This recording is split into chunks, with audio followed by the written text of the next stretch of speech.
Cars 2 is finally here, you guys. What is it about the sequel you're most excited for fans to experience?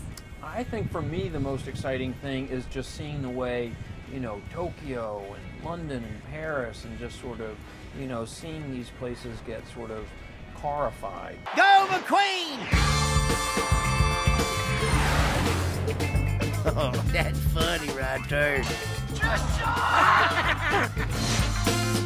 Lightning McQueen! See you at the race. Yes, you will see, Francesco. Like this. He is so getting beat tomorrow. Cars 2 takes a different storyline approach with the spy movie. I'm curious what you guys are what you thought about that when you first heard. I thought, being in the first movie, I thought, how awesome is that? That means it's not really a sequel. It means it's a whole new movie.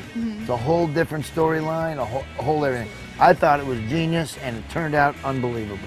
I like the idea of kind of already, you know, we kind of had the character worked out, and now we just kind of take them on kind of a new adventure. And with this one, where it's kind of going all around the world, and there's the, you know, Michael Caine kind of spy espionage element, it just seems like a fun ride. Yeah, ladies, Mater's fitting to get funky. Extremely. Then it's him, Finn McMissile, British intelligence. Go Mater, average intelligence. You go on this adventure, it is spies, you take the initial story, the characters you might have seen in 1 and got to know in Cars 1, and they go all over the world in such a vibrant 3D way, and London, Paris, Italy, Mediterranean, Tokyo, right there, and it seems so real, you kind of want to live in there. I didn't mean that kind of shoot! Deploying shoot. Oh my gosh! It's so different than the original, you know.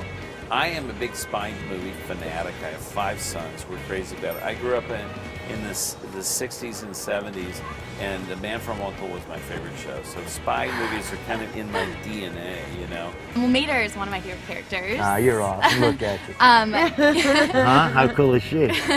I'm curious, why do you think that? Why do you think people are so drawn to him? Because Mater's a fun guy. Mater's fun to hang out with. He's a loyal friend. He's just a good time, you know. He doesn't judge anybody. He's loyal. Holly Shiftwell, strong female character, is voiced by Emily Mortimer, and she is so charming and so cute. I have a total crush on her. And how was it for you, Emily, joining such a successful Pixar franchise? I've been obsessed by Pixar ever since my little boy was tiny, and I would always just wonder how it was possible to make movies that were so good. Absolutely. You know, and then I went and experienced Pixar, and I realized why, and it's because of John and his team. One of my favorite scenes is the high-tech bathroom scene. So I have to know, is that something that you sort of maybe drew from a personal experience without getting too personal? One of my first trips to Tokyo. Of course, you have to go to the bathroom. You go to the bathroom. You go in there, and it's like, what is this? I sat down on it. First of all, the toilet seat is warm. Oh, now, no. That's kind of creepy, right? Yeah. All of a sudden, there was this control panel with all these buttons, but they're all written in Japanese. So Mater's experience is exactly my experience in this thing. And I was brave enough to start pushing buttons. Oh, and no. it was just like, hello!